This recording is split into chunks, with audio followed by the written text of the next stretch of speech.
Linda, coming to an end of another year and another decade. Yes, absolutely. It's been a very fascinating decade. The first 10 years of, Yes, it certainly of our has. new millennium. A lot of interesting financial things have happened too, That's right. and everybody's still uncertain about what the future holds. But who can tell? One thing we do know is that change is with us, and don't be surprised because anything can happen. But be prepared, and that's something we mentioned in our newsletter we set out for the holiday season. That's being prepared. That's very important. Oh, absolutely. We all, at this time of year when January starts, look at the New Year resolutions, so to speak, but perhaps it would be more useful to have a map for the year instead of resolutions. And there you have it, 365 days.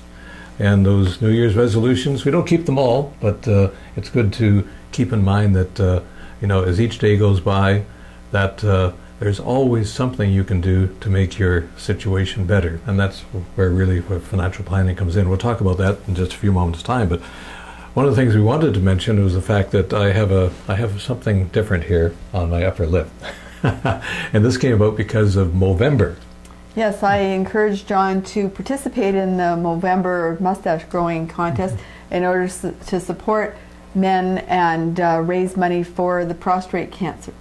Something that a lot of people don't realize, there's more men affected by prostate cancer than there are women by breast cancer. You can find out more, I think it's www.prostatecancer.ca on the internet, where there's, of course, always lots of information. And speaking of information and things in the news, we've heard a lot about debt lately, and it seems like even our finance minister and the Bank of Canada director have come out saying that Canadians indeed do have too much debt. Why is that? Well, I mean, most people find plastic really easy to use and don't really analyze the interest costs that it is affecting and taken away from a person's cash flow and net worth in the bigger picture of life. And what was on sale after you rack up the interest rate on it certainly isn't on sale anymore, and in fact sometimes you wouldn't have bought it in the first place. Some people say that we don't have enough financial education, that it doesn't happen in schools, that people don't really know how to handle money, and really what we need are financial coaches. Right. Or financial planners. That's true.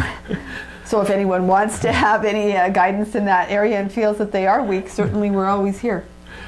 Two key elements, of course, with respect to managing your money, and that's pay off your debt and, of course, save some money as well. And that's where tax-free savings accounts come in. And we hear a lot, especially the banks keep talking about tax-free savings accounts. And mainly, they seem to be looking at people just putting their money into an account, a simple interest account. That seems to be sort of an asset, sort of a money gathering type of thing for them. Right. And that's not really the most effective use of the tax-free savings accounts. You save a lot more money if it's in a growth investment where it's earning interest on a monthly basis or dividends on a monthly basis. So sometimes a person needs to reassess, where do you have a tax-free savings account, and maybe ask yourself, if you don't have a tax-free savings account, why not?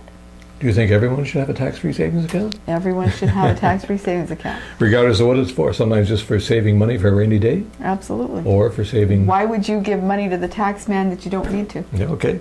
Speaking of giving money to the tax man, RRSP season, that's 60 days. First 60 days of the new year, you have an opportunity to put money in and save. Right. Save on your taxes and build money for your future as well, of course. And I mean, nowadays I think too there's the analytics of, do I use an RSP or do I use a tax-free savings account, or both? Something we can talk about. Mm-hmm. And speaking of taxes, really, you can't escape them either. And no. And we will all be having to prepare our taxes, or we'll be preparing taxes for you folks who are our client. So get that RSP, think about your taxes, and of course, as we enter 2011, seems like we hardly entered 2000. Here it is already 2011.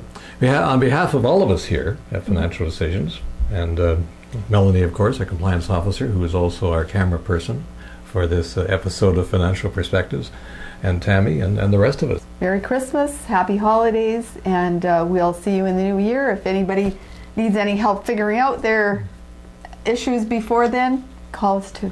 Bye for now.